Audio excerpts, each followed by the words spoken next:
Apéndice que hemos hecho con invitados internacionales, principalmente de los países vecinos de nuestra América, y hoy día contamos con la presencia de Jorge Millones, que es un trovador peruano que está aquí ya con nosotros. Muy buenas noches, Jorge, muy buenas tardes para ti todavía.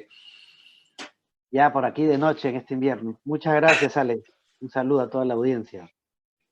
Bien, Jorge, voy a hacer una presentación tuya, un poco biográfica, pero que después la vamos a ir desarrollando más en la conversación. Genial, dale. Jorge Millones nace en Lima y privilegiadamente en un buen seno de ambiente musical familiar hogareño. Comienza su camino de cantante y compositor cuando estudiaba filosofía en la Decana de América, o más conocida también por acá, no tan conocida acá en Chile como Decana de América, sino que como la Universidad Nacional Mayor de San Marcos.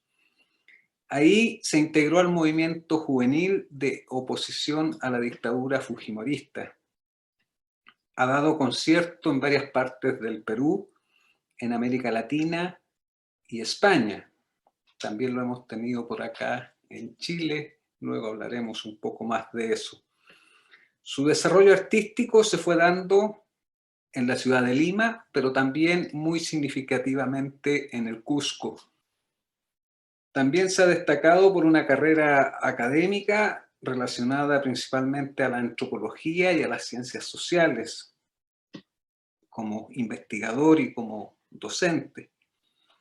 Algunos de sus trabajos musicales mayores son En vivo en Cusco del año 2000, Soy varios del año 2002, Amaneceres del año 2004, y en el 2012 lanza su productora Cascabel, donde también graba varios discos, entre ellos el disco libro Cascabel, Crítica de la miseria pura y Trámites oníricos. Bien, vamos a pedirle a Patricio que nos coloque una de las canciones creadas por Jorge para que conozcamos un poco su trabajo.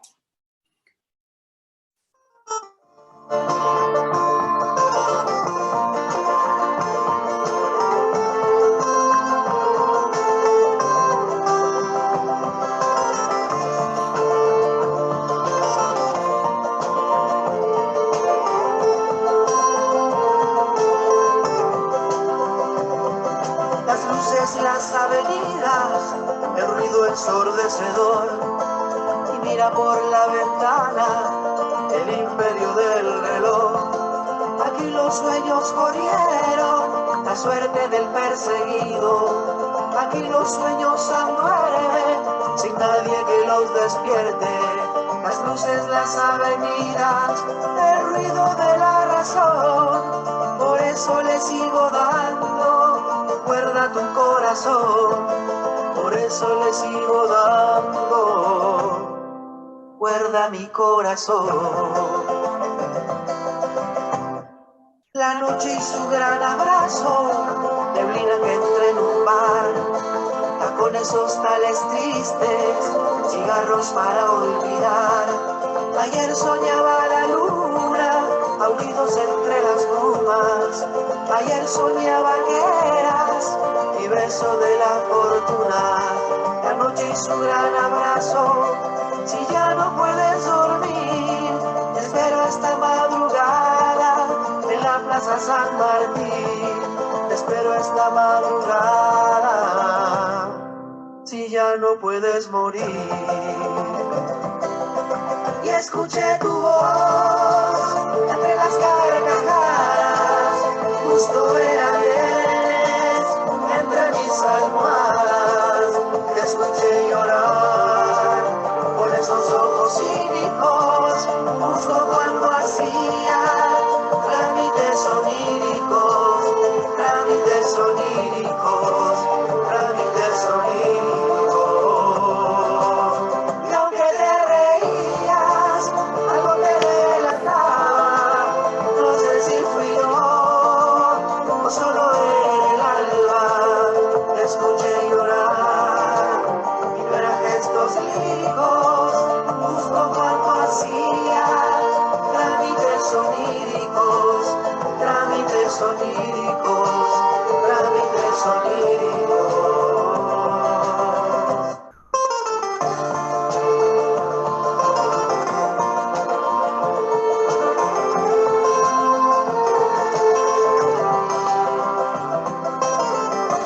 está la construcción, esquinas en Quilca y Tacna, el ángulo de un dolor. Aquí conservo tu sueño, te lo crié con esmero. Aquí soñamos despiertos, las gárgolas sin lamento. La plaza está amaneciendo, los fantasmas que ya se van. Mañana ya por la noche nos volveremos a encontrar. Mañana ya por la noche intentaremos soñar. Y escuché tu voz entre las carcajadas, justo era viernes entre mis almohadas. Te escuché llorar con esos ojos cínicos, justo cuando hacía trámites oníricos, trámites oníricos, trámites oníricos. Y aunque te reías, aunque te atrapaba, no sé si fui yo, no solo era el alma. Te escuché llorar y no eran gestos líricos, justo cuando hacía trámites oníricos, trámites oníricos, trámites oníricos. No, no, mi amor.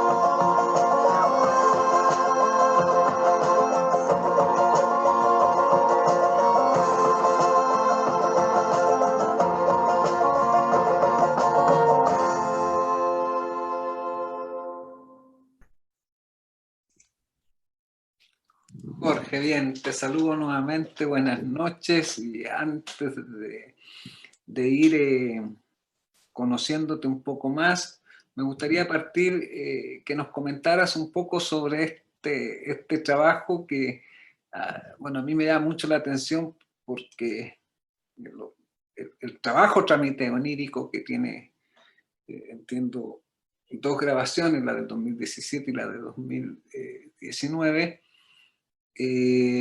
para mí sintetiza muy bien los tópicos que han caracterizado a la música de trova urbana, podría decir. Y si es que nos puedes comentar tú algunos tópicos que tú identifiques en tu escritura cantológica o poética con este ámbito de la trova. Gracias, Alex, cómo no. Mira, Trámites oníricos es una canción que compuse en la primera década, ¿no? del siglo. Está inspirada básicamente en lugares del centro de Lima, de la bohemia del centro de Lima, del centro histórico de Lima, que transcurre entre el Jirón Quilca, que es un jirón emblemático, una calle emblemática de la contracultura, y la Plaza San Martín, que es donde se reúnen los movimientos sociales, ¿no? Los movimientos de lucha en el Perú, en Lima, mejor dicho. Y bueno, eso como telón de fondo.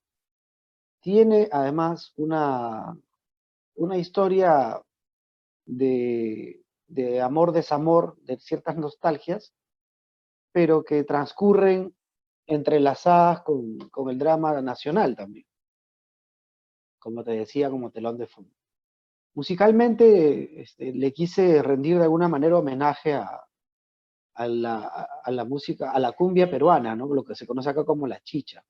Especialmente hay un riff de la guitarra al comienzo y en el solo de la guitarra en medio, que es muy parecido a una composición de Pelo de Ambrosio, un músico peruano, y su grupo Pata María, que a mí me gusta mucho. lo que está bastante lejano de lo que yo hago, me gusta. Y le quise incorporar eso a esta canción que finalmente habla de los sueños diurnos, ¿no? De la incapacidad de dormir, porque padecí mucho tiempo de insomnio, pero de la necesidad de soñar, ¿no? Sobre todo en una época como la nuestra, que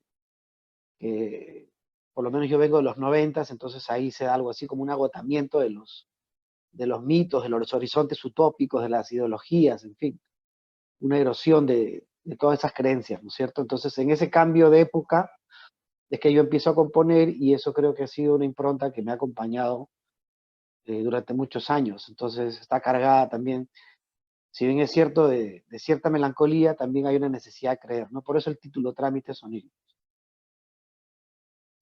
Interesante esto que señalas del mundo de la bohemia también como un mundo utópico, ¿no? Un mundo del amor, pero también un mundo en el cual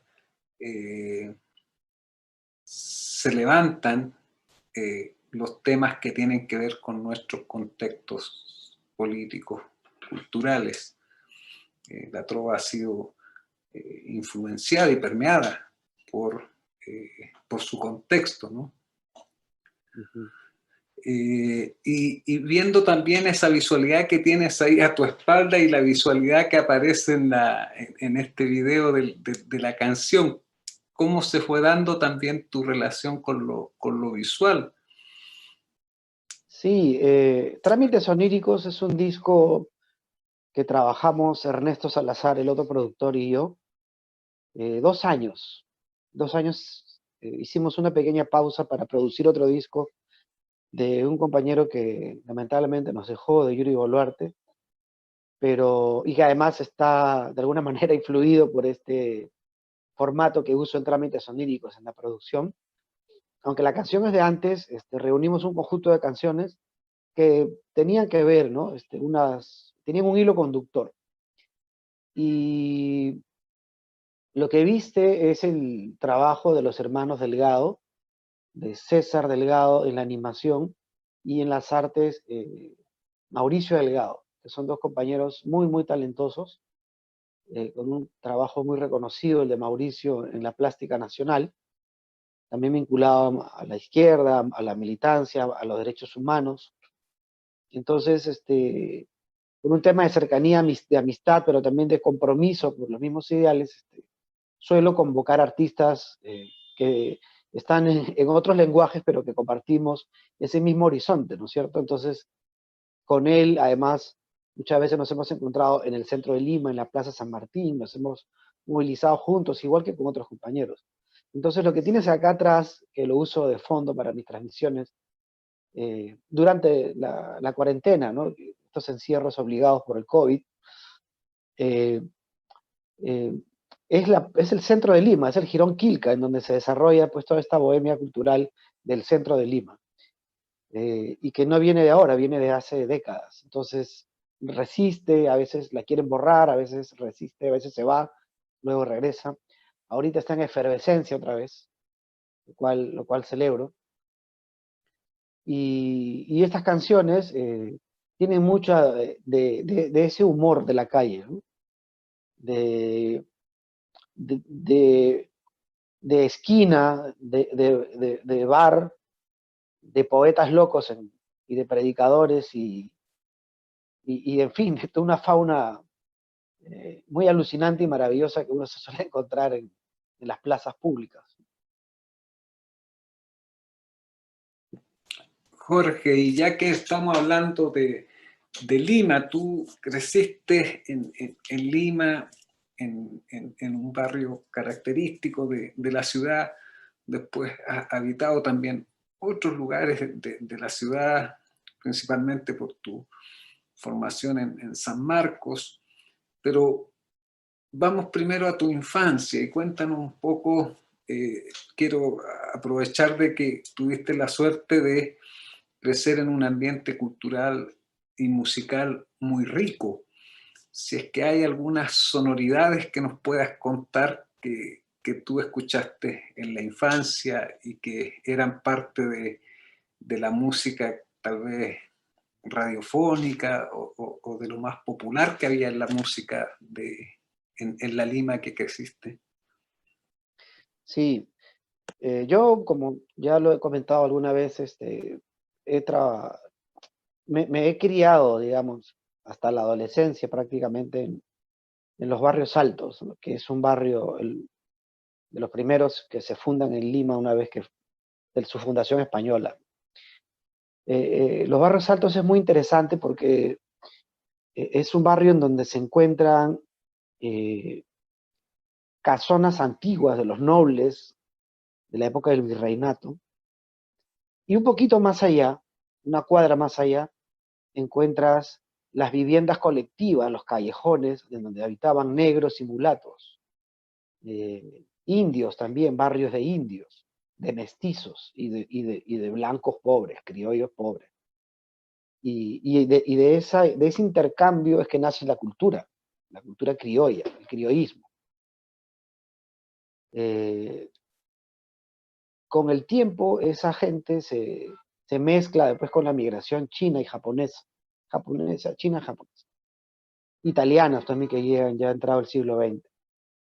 Y entre finales del siglo XIX y comienzo del siglo XX, aparece esto que llamamos nosotros la música criolla, que no solamente es música, sino que viene también con una culinaria, con como un modo de ser, con un modo de organizar la vida social y cultural de estos barrios.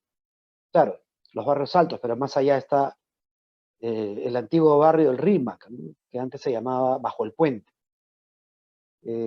Más allá está la Victoria, y cada barrio tenía una manera distinta de cultivar su música criolla. Quizás para un neófito o alguien no muy entendido, escucharía la misma música, la misma manifestación, ¿no? Pero no, había modos diferentes de cantar, modos diferentes de tocar la guitarra, pero sí muy parecidos en la jarana criolla, ¿no? De celebrar, llevar serenatas, quedarse 3 días en la casa, de largas celebraciones, de verbenas para las vírgenes, para la Virgen del Carmen, por ejemplo, ¿no? Cosa que a mí me parecía fascinante porque era la oportunidad de ver a los grandes artistas criollos. También en ese tipo de barrios habían los centros culturales, que es un equivalente a las peñas, me parece que en Chile existen las peñas, ¿no? En donde hasta ahora existen ya menos, pero se cultiva la música tradicional costeña, peruana, limeña. Tanto la marinera limeña resbalosa, como los valses, las polcas, etcétera, y que habla del sentir de las clases populares, ¿no es cierto? De música tradicional peruana, pero también hablando de las clases populares. Con los años, ese sentimiento se fue perdiendo por la irrupción de la globalización y otros tipos de músicas y cultura, creció la ciudad, vinieron las migraciones, pero siempre quedó esa cultura de cantarle a lo popular y cantar desde lo popular. Entonces yo crecí escuchando ese tipo de música. Mi padre tocaba música criolla, era primera guitarra, era muy bueno. Mi madre canta, mis tías cantan, mis primos. Y aunque yo no me acercaba tanto en esa época a la música, a mí me gustaba más la pintura, sí mi familia era de grandes fiestas, jornadas larguísimas de celebraciones, de mucha comida, lo cual para el peruano es muy importante, la comida, ¿no? Y que esté, así como la música tiene que estar correctamente tocada, la comida tiene que estar correctamente preparada, y hay gente muy quisquillosa, ¿no?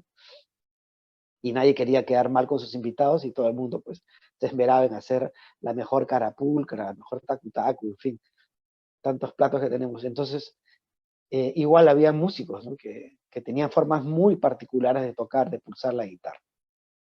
Eso se transmite oralmente. Entonces yo he crecido en medio de eso, de aquello, eso me nutrió.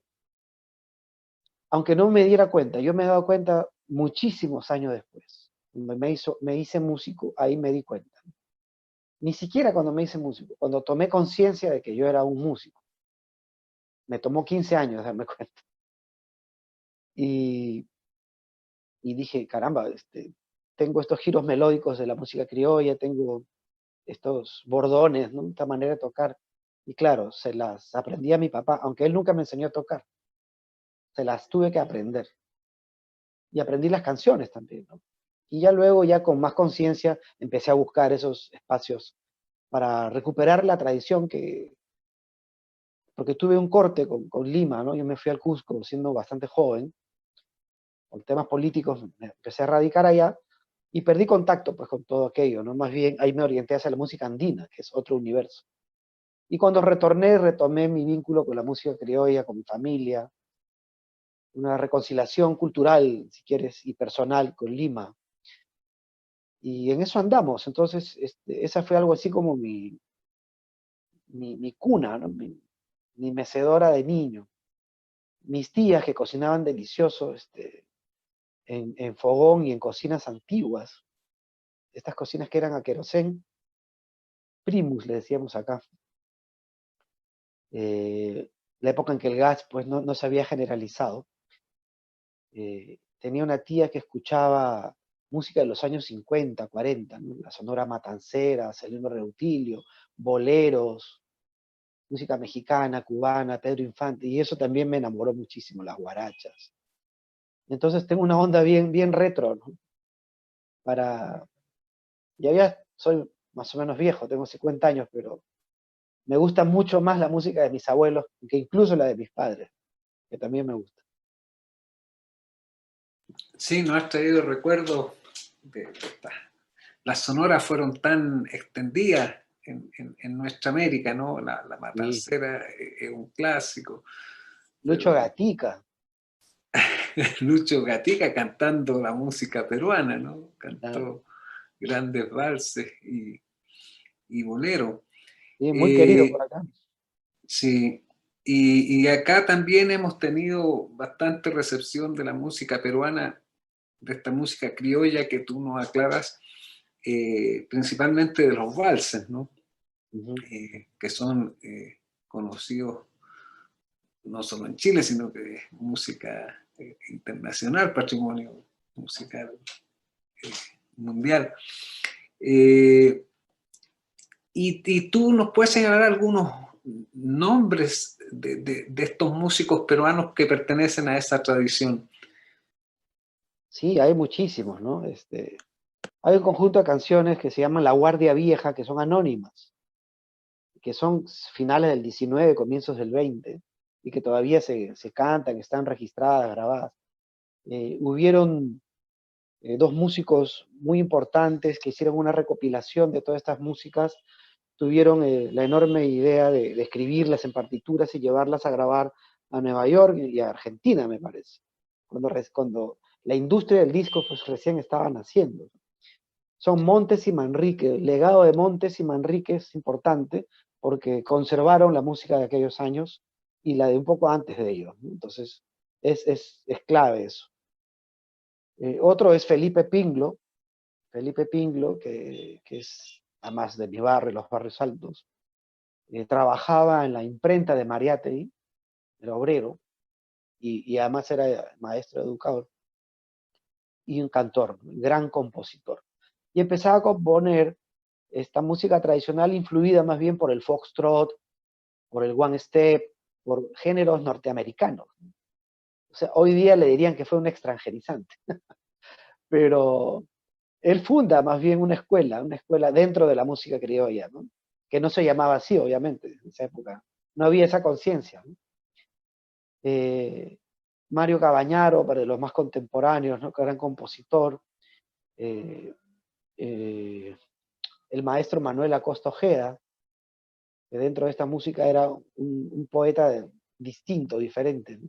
Quizás el más parecido a Pinglo, y el que continúa también este enfoque social y político de izquierdas sobre la música criolla, ¿no? Que estaba muy cargada pues del machismo, de todas las taras sociales pues, que existen, ¿no? En general en los pueblos. Entonces, ahí había cierta conciencia para poder proponer músicas diferentes, más elaboradas letras, en fin, una búsqueda distinta. Y eso fue muy importante. Óscar Avilés para mencionar de los grandes guitarristas que ha tenido el género. Y bueno, ahora hay muchos, Carlos Jaire, en fin, hay muchísimos, ¿no? Muchísimos. Y los jóvenes siguen manteniendo esa tradición. Pienso en Carlos Cóndor, ¿no? Que es un joven muy bueno que, en la guitarra que están manteniendo esas tradiciones. Además, no solamente con esta solidez académica que pues hoy día es más accesible por la extensión, por la educación musical se ha extendido, ¿no? Antes no era así. Mm, Antes se aprendía pues en los callejones, en las verbenas, en las fiestas, ¿no? mm. Ahora ya forma parte de la escuela, digamos. Pero también se mantienen esas peñas y hay que validar, y el intérprete, el guitarrista tiene que validarse en las peñas, en las escuelas. No basta con ser un buen guitarrista técnico, ¿no? Ujú. Tiene que, tiene que estar embebido de esa cultura. Ya que aludiste el tema y la voz de mujer aparece en las intérpretes como cantante, ¿hay alguna compositora que aparezca Y hay bueno, lamentablemente como en todo, están invisibilizadas, pero a mí me fascina la poesía de Amparo Baluarte. Amparo Baluarte es una señora muy buena escritora de canciones. Tiene una que se llama Secreto, que es una joya. Y otras, ¿no? Hay la época de oro de la canción criolla, pues Lucha Reyes, ¿no? Jesús Vázquez, que va entre los años 40 hasta los años 70, 80, estirándolo un poquito, esa es la época de oro de la música criolla. Pero además impulsada por el gobierno de la Revolución Nacionalista de Juan Velasco, ¿no? Que la impuso en los medios de comunicación. Entonces ahí ya estaba arraigada, pero con eso se extendió a nivel nacional. Esa fue su época de oro, ¿no? Luego, pues, como todo proceso fue decayendo, ¿no? Eva Ión, de las últimas, ¿no? Y ahora también hay nuevas generaciones de cantoras que, que, que se ponen al hombro, pues, no solo la tradición, sino la responsabilidad de recrearla, porque ahora se puede seguir cantando igual, obvio. Sí, recuerdo una conversación ahí en San Marcos con Raimundo Prado, creo que se llamaba el profesor que fue decano, Sí, que fue recordaba indiscutible. él, había conocido él a un filósofo chileno que era Juan Ribano, tuvimos una conversación y me surgió hacerle la pregunta de si es que existía del viejo puente del río y la Alameda. Ujú. Y me llevó ahí al puente a ver la Alameda que no aparecía en mi horizonte de la superficie, ahí en el RIMAC. Y con esto de San Marco, me gustaría introducir como tú. Yo sé que los sanmarquinos sienten un orgullo eh, muy, de, de mucho cariño por lo que es la San Marcos, ¿no? Entonces, Hay muchas razones. si nos Oye, ahora puedes. que hablabas de Raimundo Prado, Alex, no sé si te habrá contado él, pero bueno, él fue mi profesor de marxismo. De hecho, fue uno de los más grandes profesores sanmarquinos. Lo es todavía. Eh, el hijo de Raimundo Prado es un gran cultor de la guitarra, Mira, muy reconocido además. Eso como un dato, ¿no? Para tenerlo en cuenta cuando te lo encuentres otra vez. mira, sí, y cuéntanos tú de tu experiencia sanmarquina, de tus años de formación filosófica, porque en el pensamiento peruano hay una tradición muy importante que uno rastrea generalmente desde Mariátegui, pero hay autores previos, pero es muy intensa en la década de los 60 y tal vez tenga que ver eso también con Alvarado, que mencionabas hace un rato. Acá en Chile se estudia algo de la obra de Salazar Bonti, hemos conocido también su obra, y hoy día hay un gigante, Aníbal Quijano, que tú también lo conociste, también otro menos conocido, pero muy significativo en los ambientes más académicos, con amistades con profesores chilenos, fue David Sobrevilla. Cuéntame un poco de tu formación en San Marcos y de estos maestros del pensamiento peruano. En general, a- mi generación por lo menos, y sé que las anteriores también, eh, tenemos muchos motivos para sentirnos orgullosos de San Marcos.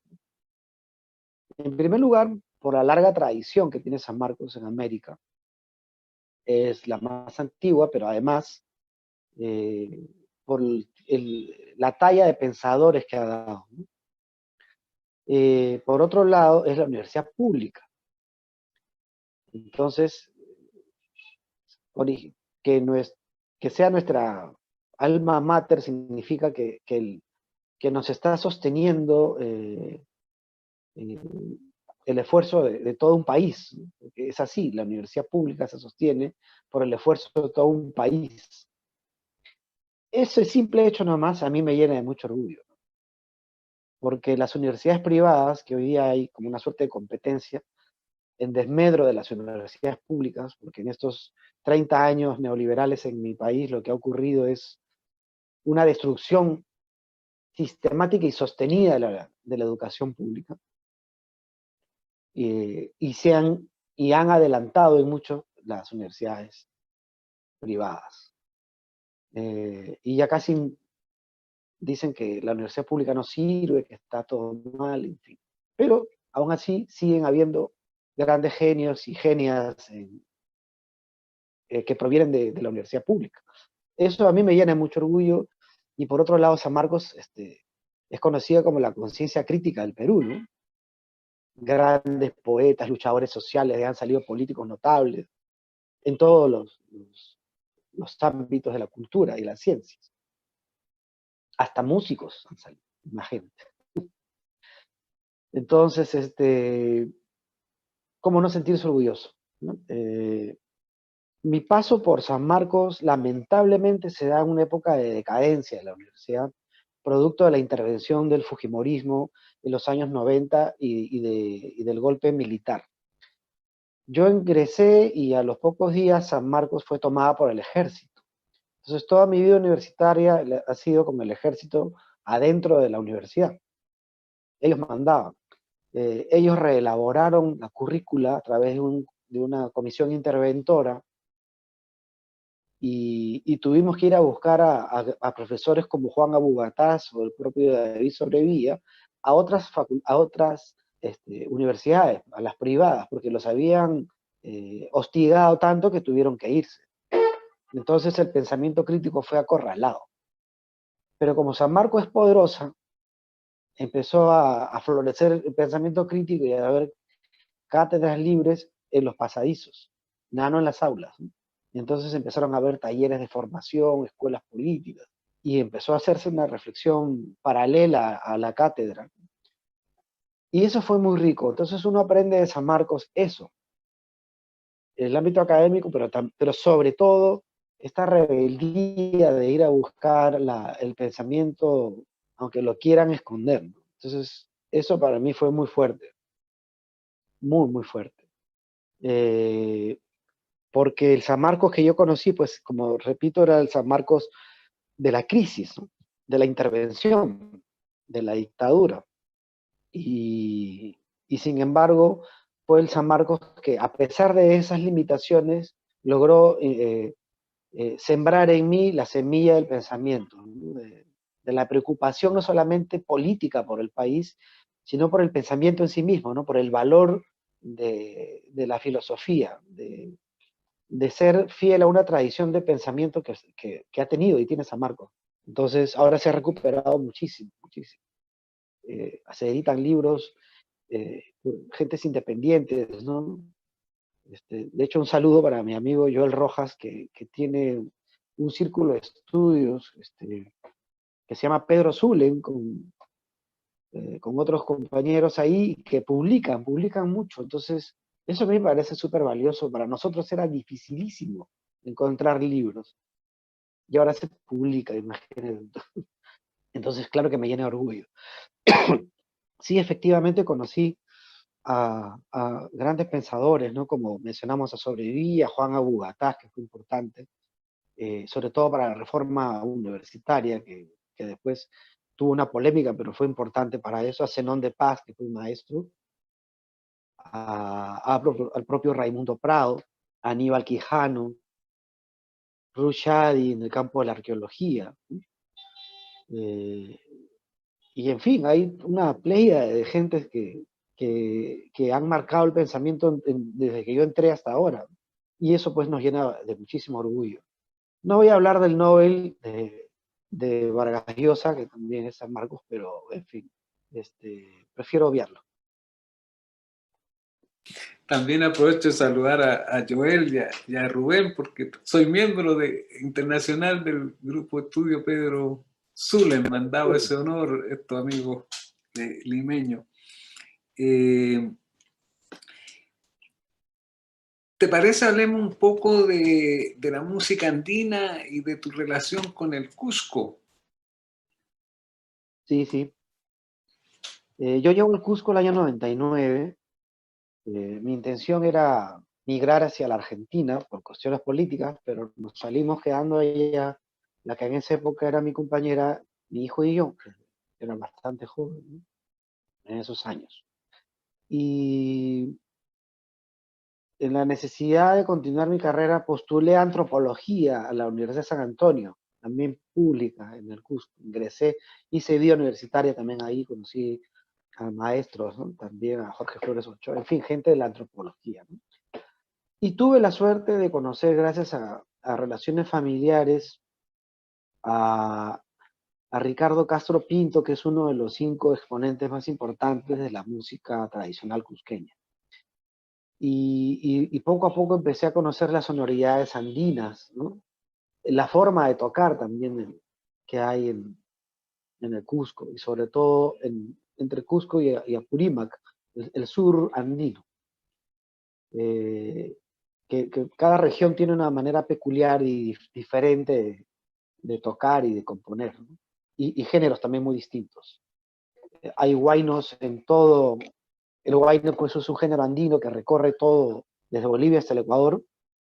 En Bolivia se llama huayno, en el Perú se llama huayno, y no son iguales el huayno de Ayacucho, que es el centro, el de Huancaíno, que el de Cusco o el de Arequipa, ¿no? Son bien diferentes, o el de Huancayo y el de Puno, que es altiplano.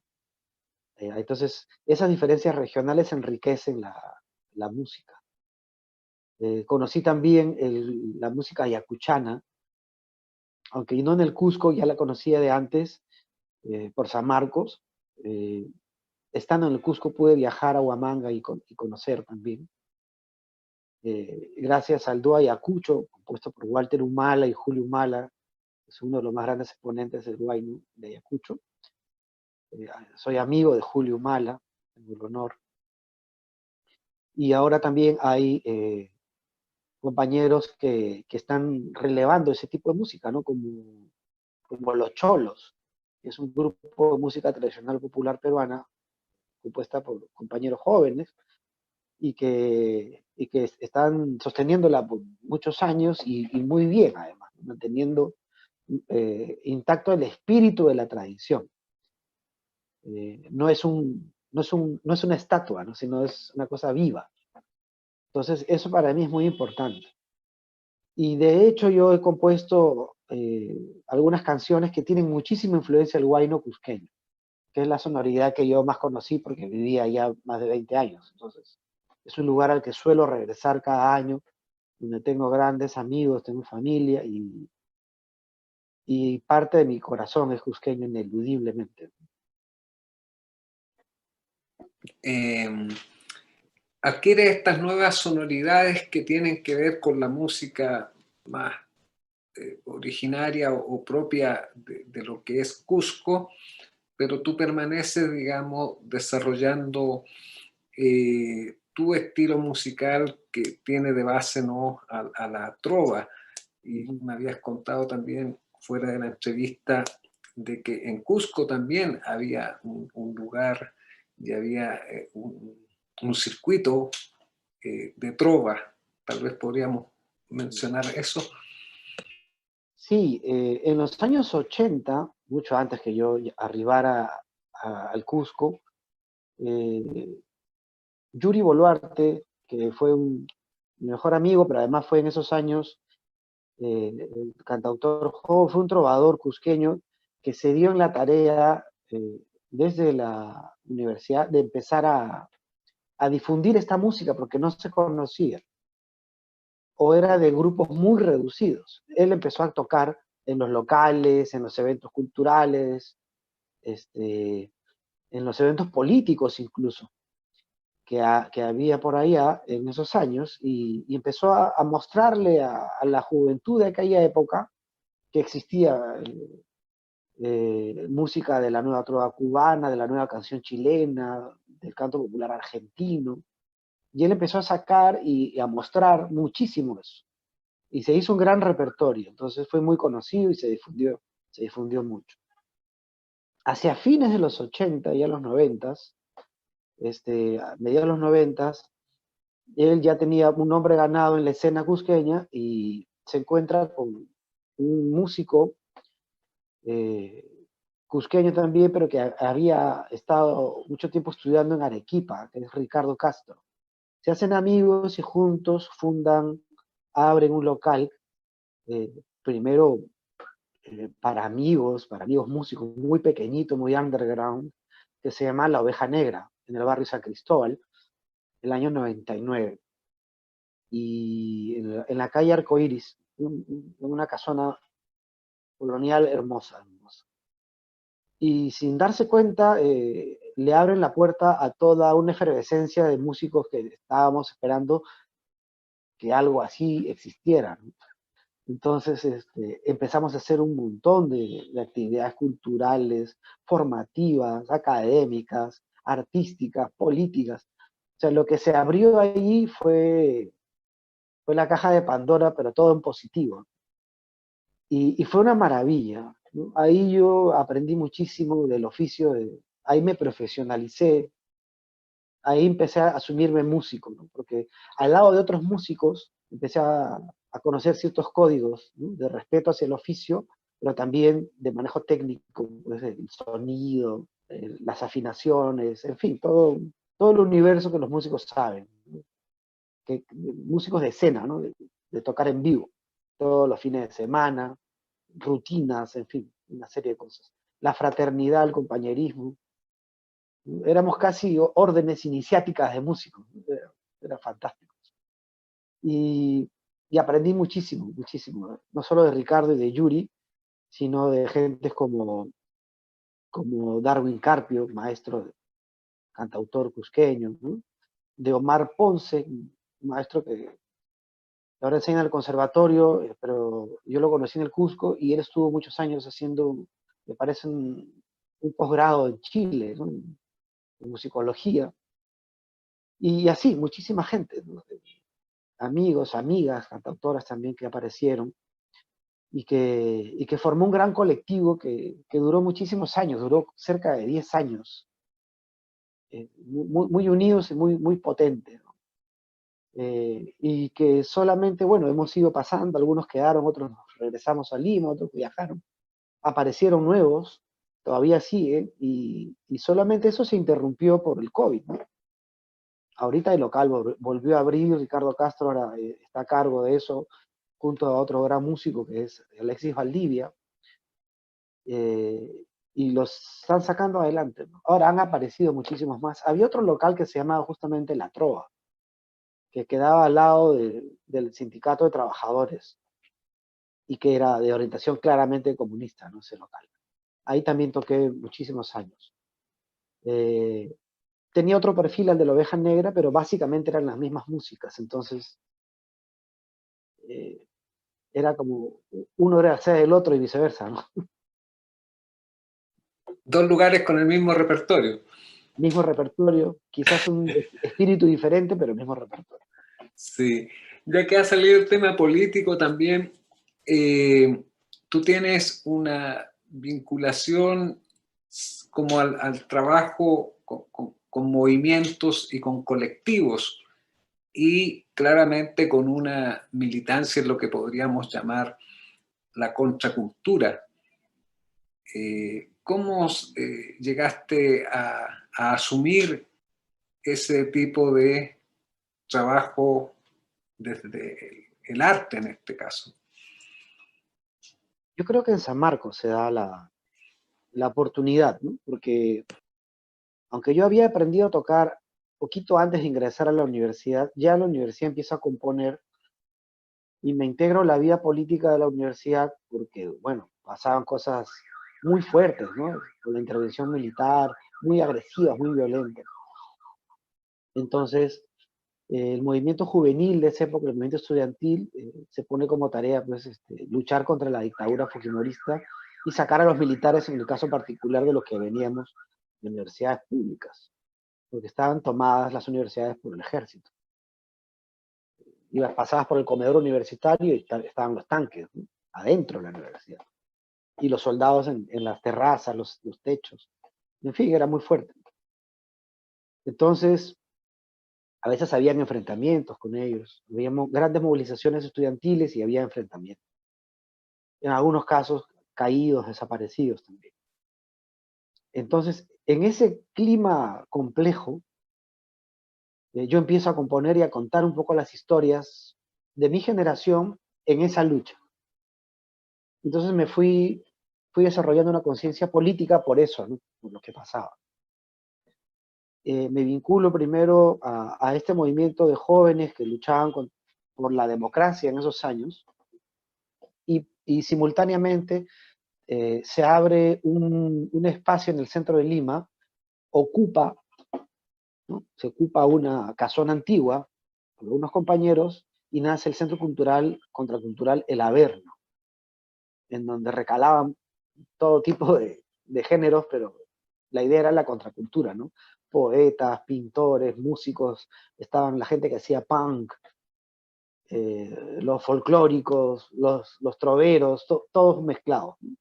Y uno influyendo en el otro. Y eso fue muy lindo, porque influíamos uno en otro.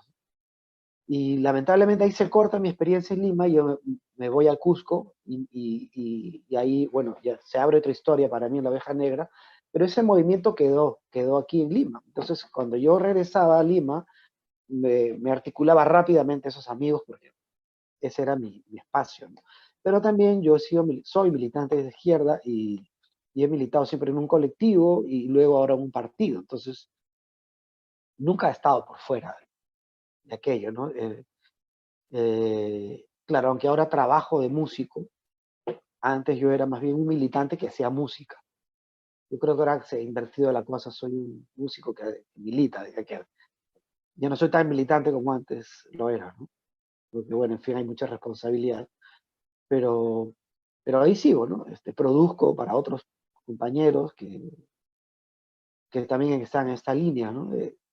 Cuando ha habido elecciones, me encargué de la producción de jingles, en fin, puse al servicio todo lo que aprendí como productor y músico también para la política. Entonces siempre ha estado presente, siempre ha estado presente y siempre y producto de eso he estado de decirle que sí a todas las invitaciones de sindicatos, grupos juveniles, grupos de contracultura, pues conocí mucha gente y esa gente también terminó adoptando mis canciones, ¿no?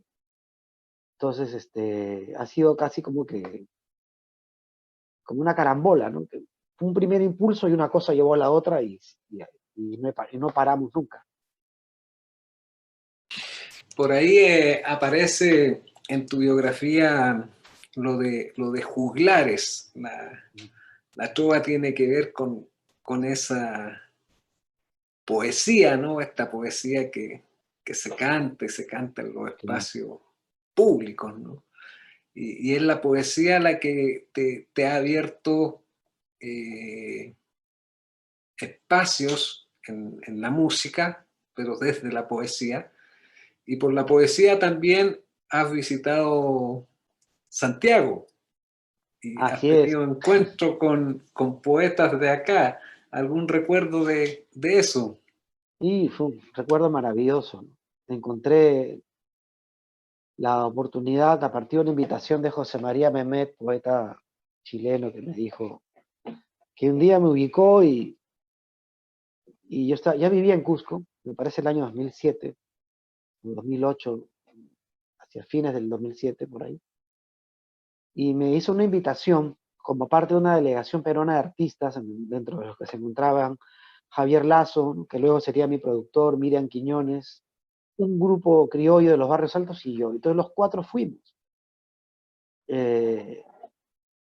Era mi primera vez en Santiago. Y ahí pude conocer a poetas maravillosos, a la bohemia chilena, muy rica, muy intensa, muy loca, a Alejandro Stewart, un fotógrafo de izquierda, una persona muy linda, que además había sido fotógrafo oficial de las tapas de los discos de Silvio Rodríguez, de Pablo Milanés, de Amparo Ochoa, en su exilio mexicano, cuando estuvo allá exiliado. Y él, a través de él, conocía muchísima otra gente, también de la militancia, de la política, gente del Partido Comunista, ¿no? A Manuel García, el gran trovador chileno que ahora tiene mucho éxito, y a Chinoy. Entonces, con ellos intercambiamos mucho. A mí me impresionó la calidad de ambos.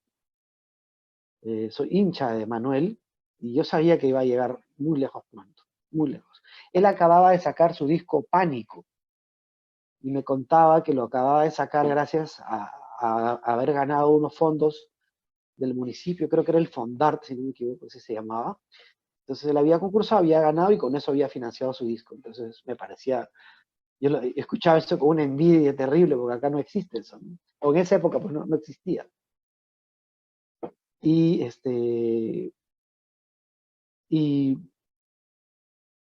producto de ese intercambio con Chile, también recibí gente en Lima y en Cusco, amigos chilenos, que empezaron a cantar mis canciones en Santiago. El caso de Ángelo Escobar, y otros más. Entonces, yo les agradezco mucho porque yo veo muchos seguidores míos que son chilenos. Y antes me sorprendía, pero ya no, porque he tenido mucho intercambio y eso se debe básicamente a que en Chile el movimiento de cantautores y cantautoras es tan fuerte que termina de alguna manera incorporándonos a los peruanos, ¿no?, lo que hacemos músicas de otros lugares. Y yo estoy muy feliz por eso. Esto que señalas de las experiencias integrativas en estos ambientes artísticos o culturales entre Chile y Perú, me gustaría darle una vuelta porque desde el capítulo anterior hemos hablado un poco de la importancia del integracionismo en América Latina, un concepto que ha utilizado el filósofo Pablo Guadarrama y que lamentablemente por décadas ha estado dañado entre Chile y Perú, ¿no?, por la historia de la guerra. Es un tema a veces conflictivo, ¿no? Sin embargo, están estas otras experiencias que parecen que nos ayudan a superar esa guerra que llevaron a cabo nuestras élites del siglo XIX, ¿no? No sé si Sí, tienes tú algún comentario sobre eso. yo crecí, soy parte de la generación en donde la educación pública, que se hizo masiva y se uniformizó con un solo discurso, ¿no es cierto? Gracias otra vez al general Velasco. Pero, digamos, una de las cosas desventajosas es que era una historia monolítica y xenófoba, revanchista. No era una mirada de integración. Y se puede entender, eran otros años, otros contextos, ¿no? Recuerdo con claridad cuando entra el gobierno de Allende, Velasco abandona esas ideas de recuperación de los territorios perdidos. Fíjate, las abandona. Y establece con él un vínculo muy fraterno. Y luego viene el golpe. Y ahí Velasco retoma las ideas de revancha, ¿no? Y que no abandonaría jamás, y muchos nos metieron eso en la cabeza, ¿no? Por añadidura, digamos, por consecuencia de esas decisiones políticas. Lo que yo encuentro a pesar de todo es que el movimiento económico, que es la peor manera de integrar un país, me parece, para mí la mejor manera es la cultura, más que los negocios, porque los negocios lo hacen pocos, no los grandes negocios me refiero, ¿no? No el comercio, eso es otra cosa.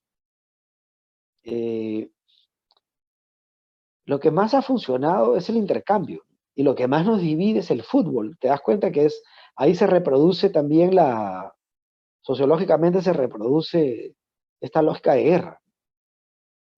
Pero en los intercambios, porque además los he vivido, la cosa es riquísima. Es de una fraternidad muy, muy grande, ¿no? Porque hacemos lo mismo culturalmente, o sea, un músico con otro músico, un poeta con otro poeta, pero de maneras diferentes. Entonces uno aprende del otro y uno no ama lo que no conoce. Cuando conoces a un pueblo y conoces por qué ha sufrido ese pueblo, inevitablemente llegas a empatizar con ese pueblo. Porque yo creo, yo sí soy latinoamericanista y creo que somos el mismo pueblo. De no haber sido por la presión británica para la guerra del Pacífico, el mismo cariño que peruanos y argentinos se tienen, lo tendríamos chilenos y peruanos. Porque quita lo de las Malvinas, y Perú y Argentina se querían de antes, porque San Martín llegó acá. Pero también fue O'Higgins, ¿me entiendes? También fueron soldados chilenos a pelear por la independencia peruana, y cuando la tropa imperial, la fuerza naval en el 66, quiso reconquistar América, los barcos peruanos defendieron Valparaíso. Eso poca gente sabe, ¿no? O lo de Santa María de Iquique, ahí murieron peruanos, bolivianos y chilenos. El cónsul peruano fue a llevárselos, la oportunidad para salvarlos, y fue hermoso eso. Los obreros le dijeron, aquí no hay peruanos, acá todos somos obreros. Y eso es una cosa que no se cuenta. Entonces, hay muchísimos hitos de amistad entre los pueblos que deben relevarse, y son muchísimos más importantes y pesan más para el futuro y la integración que quedar anclados en la guerra o en competencias absurdas. Yo creo que lo más constructivo es ponerle el énfasis en eso, ¿no? Recuerdo, y además que nos reconocemos cosas importantes, o sea, lo que no podemos hacer, el vino chileno, por ejemplo, es riquísimo. Nadie lo va a negar. No vas a competir con eso, salud. Yo estoy con maracuyá. Pero la comida peruana es rica y tiene mucho éxito en Chile. ¿Cómo no será así que aquella vez que viajamos me tuvieron de cocinero? Todo el mundo quería alojarme en sus casas para seguir cocinando. Entonces eso prueba que, que nos necesitamos, ¿ves? Sí, importante lo que señalas de los relatos hegemónicos del poder, de las élites que hacen este relato monolítico que lleva a la oposición, sembrado por ideologías populistas, pero ultranacionalistas, que nos llevan en el caso chileno, sembraron la ignorancia en relación a la gran cultura peruana, ¿no? Se han bloqueado un Claro. reconocimiento a lo que es la riqueza de la cultura peruana, pero que hoy día, sin embargo, también un poco se han modificado esas relaciones por las relaciones más cotidianas que se dan por los distintos fenómenos migratorios, y también por cuando las fronteras se abren un poco más, ¿no? Sí, es un fenómeno que ahora vivimos con los hermanos de Venezuela, ¿no? Acá fue una migración muy rápida y fue un shock para muchos, para la sociedad peruana, porque fue muy mal llevada, fue por presión política norteamericana, y el presidente de turno, en esa época, no la, no la recibió bien, ¿no? O sea, la alentó, pero las trajeron a la nada.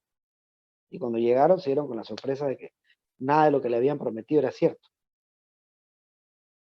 Y los peruanos, y bueno, y como es lógico en toda migración, hay una depreciación de los salarios, ¿no? Que le beneficia solamente a los empresarios. Entonces, eso también produjo ciertas fricciones. Pero poco a poco, yo creo que se han ido integrando, para hablar de la migración aquí en nuestro país, que es muy fuerte. Yo creo que es tan fuerte como la peruana en Chile, en su momento, ¿no? Que es 80s, 90s. Y, y yo estoy seguro que están aportando a la cultura peruana y que van a hacer cosas nuevas, ricas, sabrosas, caribeñas, que nos hacían falta tener también. Bien, Jorge, te voy a leer algunos comentarios que nos han mandado aquí quienes están siguiendo la transmisión.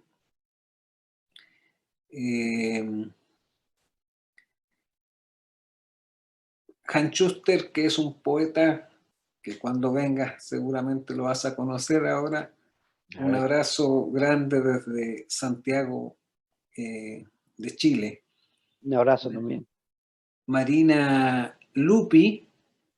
Ah, y compañera músico argentina. Jorge, un gran abrazo desde Buenos Aires. Un abrazo, querida. Mónica de Pablo, que también es una compositora y gran gestora cultural aquí en Chile, dice: hay que soñar con fuerza, hay que soñar con tanta fuerza hasta que la realidad se doblegue a nuestros sueños. Cuenta conmigo. Escribió Raúl Zurita, señala. También comenta: me resuena con tu canción y la importancia de soñar una patria nueva, un continente nuevo para todos. De acuerdo. Y Han Schuster también señala las marineras, el landó, el festejo y las fusiones de morenadas, tarqueadas, por mencionar los ritmos y las musicalidades que caracterizan el alma del Perú. Bien, Jorge, yo te agradezco la disposición que tuviste para esta conversación. Espero nos volvamos a encontrar y también poder compartir un vino o un pisco, como se ve los ciudadanos de nuestras patrias hermanadas. Y te doy las buenas noches, agradeciéndote, y Patricio nos va a colocar otra canción tuya de despedida. Muchísimas gracias, querido Alex. Gracias a Patricio, que hace posible este encuentro, y a la organización, que les felicito por lo que están haciendo. Muchas gracias. Muy honrado, gracias. Un abrazo a todo Chile. Listo. Agradecemos a la Universidad Silva Enrique, que está celebrando sus 40 años, al Centro Cultural Lo Prado, y a Viña Ventisquero, que espero, Rubén, cuando venga, te pueda llevar un obsequio de este auspiciador. Ah, muchas gracias. Rubén viene pronto. Rubén será el mensajero. Rubén será el mensajero. A ver si te puedo mandar un disco con Rubén. Ah, muy bien, gracias. Listo. Patricio.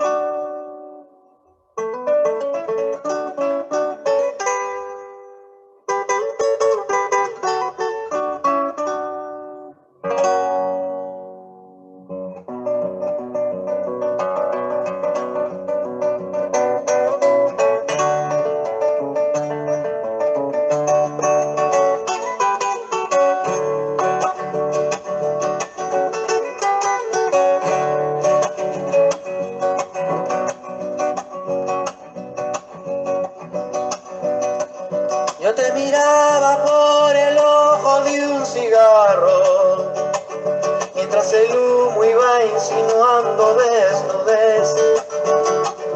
Una mirada, un no sé qué, un beso que al fin pudo ver la luz de tus labios en la oscuridad. Y tú bailabas para mí y yo cantaba para ti los versos más ardientes de este bar. Aquella noche la canción se hizo deseo y el alcohol una luciérnaga encendió. Una mirada de pasión, un corazón que se mojó con una gota del sudor de tu bailar. Y en tus piernas pude ver las ganas locas de mi piel, y aquella magia desnudó nuestro final. Yo descubrí una vez el rostro de la noche, y desde entonces no te puedo olvidar. Ella tenía los silencios más hermosos, su serenata nunca pude estrenar.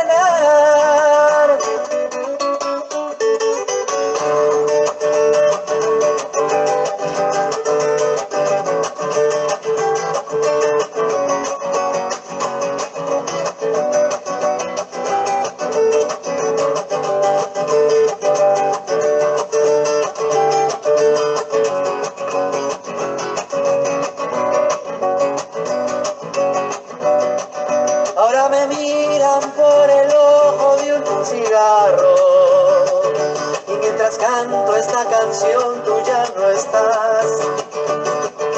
Y ya la fiesta comenzó y todos bailan tu canción, y nadie sabe qué le pasa al trovador. Ahogar las penas, corazón, un vaso del amargo ron, tu serenata en mis manos se quedó, y una camisa me guardó tu rojo besón, y en servilleta te llevaste esta canción. Y sin embargo yo sé que estás a mi lado, cuando tu ausencia me aplaude en un rincón. Yo te miraba por el ojo de un cigarro.